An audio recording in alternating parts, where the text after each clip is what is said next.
Hello students, welcome in Hind Education. Question number 2.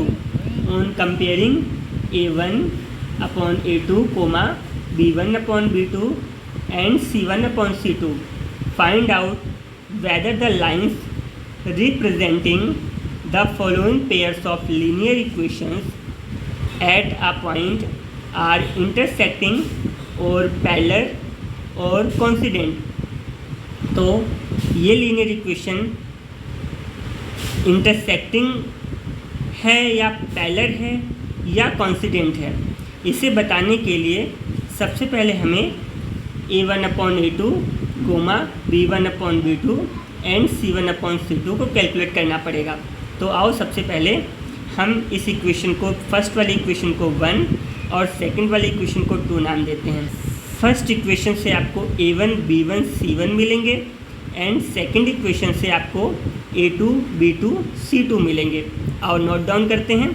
पहले तो first equation से A1 equals to 5, B1 coefficient of y होगा जो कि -4 है, और C1 आपका 8 है। प्लस का साइन मत लगाना, माइनस का लगाना ज़रूरी होगा, ठीक है। एंड A2 सेकंड इक्वेशन से आपको A2 मिलेगा जो कि 7 है, x का कोफिशिएंट, और कोमा B2 y का coefficient equals to 6 and C2 equals to -9।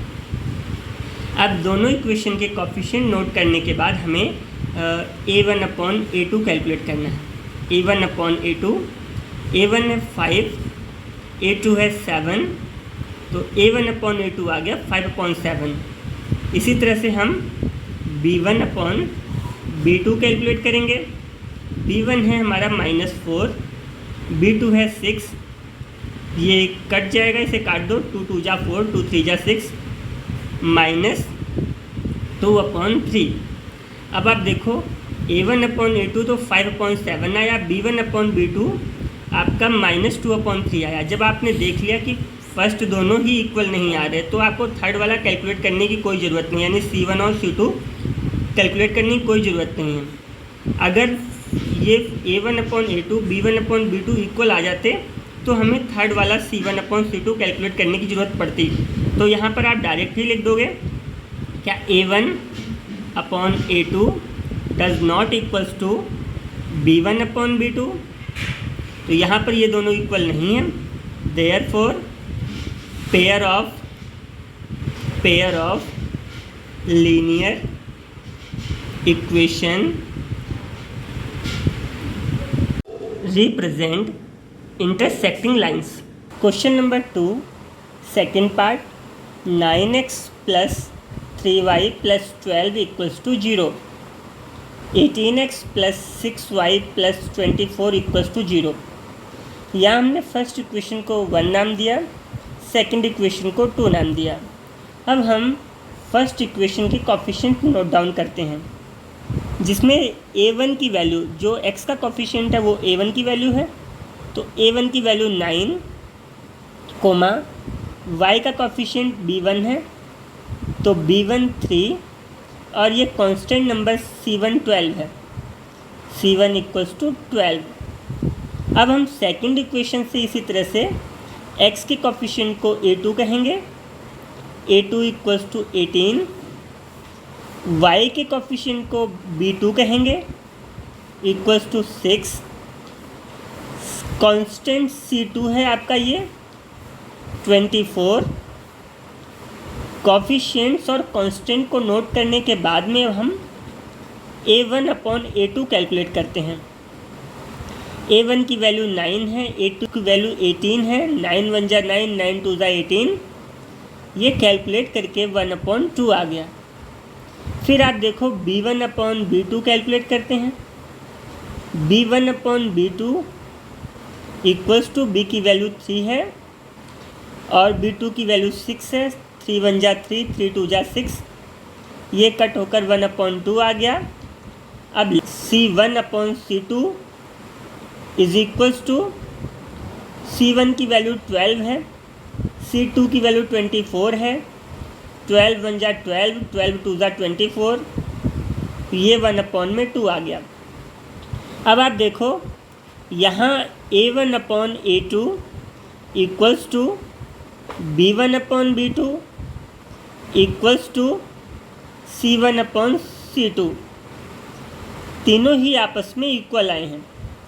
इस कंडीशन में जो पेयर ऑफ लीनियर इक्वेशन है वो कॉन्सिडेंट होता है। तो यहाँ लिख दोगे therefore pair of linear equation represent coincident lines. Question number 2, third part, 6x - 3y + 10 = 0, 2x - y + 9 = 0। हमने इसे फर्स्ट इक्वेशन और इसे सेकंड इक्वेशन कहा। अब जो x के आगे है यानी जो x का कोफिशिएंट है वो हमारी a1 की वैल्यू है, तो a1 = 6। इसी तरह से y का कोफिशिएंट b1 की वैल्यू है is equals to -3 and constant c1 = 10। आगे सेकंड इक्वेशन से x के कोफिशिएंट को a2 कहेंगे, a2 = 2, b2 y का कोफिशिएंट होगा और y का कोफिशिएंट यहाँ क्या है माइनस, और कोई नंबर नहीं लिखा इसलिए 1, तो यहाँ b2 का कोफिशिएंट -1। इसी तरीके से जब आप इसे देखोगे कांस्टेंट 2, तो c2 आपको यहाँ 9 मिल जाएगा। अब आप रेशियोज कैलकुलेट करो। सबसे पहले a1/A2 देखते हैं, और a1 6 है, 8 है, 2 1 जा 2, 2 3 जा 6, ये आया 3/1। अब b1/B2 कैलकुलेट करते हैं, b1 -3 और b2 -1, माइनस से माइनस कट गया, आपका आ गया 3/1। फिर हम c1/C2 कैलकुलेट करेंगे, c1 10 और c2 9 है। अब देखो a1/A2 की वैल्यू 3/1 है, b1/B2 की वैल्यू 3/1 है, ये दोनों इक्वल है, लेकिन c1/C2 की वैल्यू 10/9 है जो कि इन दोनों के इक्वल नहीं है। तो यहाँ कंडीशन बन रही है a1/A2 equals to b1/B2 does not equals to c1/C2। तो ये कौन सी कंडीशन होती है? ये पेयर ऑफ लीनियर इक्वेशन को पैरेलल बताने वाली कंडीशन है। तो यहाँ आप क्या लिखोगे, therefore pair of linear equation represent parallel lines. Thanks for watching, students.